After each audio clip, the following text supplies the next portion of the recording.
এই খেলাটি বাংলাদেশের খেলা, বাংলাদেশের জাতীয় খেলা, এবং কাবাডি বিশ্বের সকল লোকই জানে যে কাবাডি বাংলাদেশের খেলা। আমাদের প্রত্যাশা ছিল আমরা কমপক্ষে রৌপ্য পদক পাবো, এরকম একটি বাস্তবতায় কিন্তু তারা গিয়েছে। আমাদের বাংলাদেশের কাবাডির বাস্তবতা আপনারা সবাই জানেন। আমি গত যে এশিয়ান গেমসটি ছিল সেখানে অত্যন্ত দুঃখের সাথে জানাচ্ছি যে আমরা আমাদের কাঙ্ক্ষিত ফল অর্জন করতে পারিনি। তার একটি বড় কারণ ছিল, সেটি একেবারেই দুঃখজনক। আমাদের দুইজন বিদেশি কোচ ছিল, সেই দুইজনই 4 দিনের ব্যবধানে হার্ট অ্যাটাক করেছে এবং কোন কোচ বিহীন আমাদের টিম পাঠিয়েছি। এটি আসলে, এবং ওই সময়ের ভিতরে কোনো কোচ আসলে পাওয়ারও কোনো উপায় ছিল না। এই টিকিট চেঞ্জ করতে আমাদের অনেক কষ্ট হয়েছে যে যাচ্ছে না। তারপরে আমাদের যে কোচ ছিল না সেরকম একজন সাথে গিয়েছে। তো সেটির জন্য আপনারা বোঝেন, ইন্টারন্যাশনাল যে টুর্নামেন্ট, সেই টুর্নামেন্টের যে ম্যাচ টেম্পারামেন্ট, সেখানে কোচ খুবই ইম্পর্টেন্ট। এবং আমাদের এখানে যে কোচ ছিল ইন্ডিয়ার দুইজন কোচ, দুইজনই ইন্ডিয়ার প্রো কাবাডির কোচ এবং ফেমাস।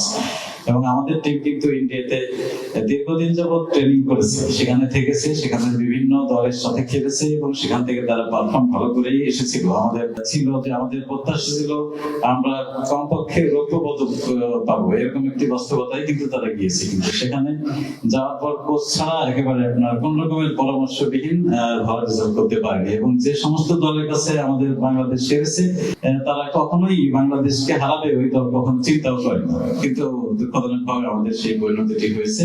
আমাদের এখন টার্গেট যে আমাদের পরবর্তী যে south Asian games, Asian games, পরবর্তীতে বিশ্বকাপ, যেহেতু এই খেলাটি বাংলাদেশের খেলা, বাংলাদেশের জাতীয় খেলা, এবং কাবাডি বিশ্বের সকল লোকই জানে যে কাবাডি বাংলাদেশের খেলা। তো সেই বিবেচনায় আমাদের কিন্তু প্রচেষ্টা অব্যাহত রয়েছে। আমাদের যারা টেকনিশিয়ান রয়েছে, যারা খেলোয়াড় রয়েছে, যারা অর্গানাইজার রয়েছে সারা দেশে, তারাও কিন্তু চেষ্টা করছেন এবং নিয়মিতই কিন্তু কাবাডি খেলা সারা দেশের বিভিন্ন জায়গায় হচ্ছে এবং আমরা কিন্তু ফিল্ড থেকে খেলোয়াড় করছি।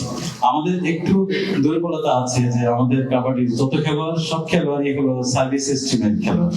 আমাদের বড় বড় খেলোয়াড় যে টিম গুলো রয়েছে, যেমন আমরা ধরি আমানি, মোহামেডান, বসুন্ধরা, শেখ জামাল, তারা কিন্তু কেউ জাতীয় খেলা কাবাডির টিম রাখে না, তাদের বিনিয়োগ নেই এখানে। এখন যারা যারা গ্রাম থেকে একটা খেলোয়াড় উঠে আসে, তাকে সে চেষ্টা করে যে সে বিজিবিতে যাবে, নাহলে পুলিশে যাবে, নাহলে সেনাবাহিনীতে যাবে, এই বাস্তবতায়। তো অন্য খেলার জন্য যে রকমের আপনার প্রণোদনা, সেটি কিন্তু কেবল এই চাকরিতে আমাদের নেই। আমাদের কিন্তু প্রচেষ্টা রয়েছে। আমরা বিভিন্ন টিমের সাথে কথা বলেছি যে তারা যদি এখানে টিম রাখে এবং বিনিয়োগ করে, তাহলে কিন্তু আরো ভালো ফল হতে পারে। আপনি জানেন যে আমাদের পাশের দেশ ইন্ডিয়াতে যে প্রো কাবাডি লিগ হয়, সেখানে অমিতাভ বচ্চনের একটি টিম রয়েছে জয়পুর, এবং এরকম সব স্টারদের অনেক কোটি কোটি টাকা সেখানে হয়। এবং ইন্ডিয়াতে খেলার ভিতরে সেকেন্ড ইন্ডাস্ট্রি হলো কাবাডি, 1 নম্বরে ক্রিকেট, 2 নম্বরে কাবাডি। আমাদের বাংলাদেশের যারা খেলোয়াড় আছে তারাও কিন্তু যায়, এবং আছে যে 50 লাখ 60 লাখ টাকা নিয়ে আসে এক সিজন থেকে, 15 লাখ টাকা নিচে না, এবং এর উপর থেকে কিন্তু এটা হচ্ছে। তো সেই বিনিয়োগ আমাদের এখানে এখনো হয়ে ওঠেনি। আমরা আশা করছি করতে পারবো, এবং এবার আমরা পরীক্ষামূলক ভাবেই আমরা বলতে পারেন যে আমাদের নিজস্ব কোচ আমরা রেখেছি। এই খেলাতে আমরা বিদেশি কোচ এবার নিয়ে আসিনি, কারণ এর কিছুদিন আগেই তারা বিদেশি ট্রেনিং করেছে।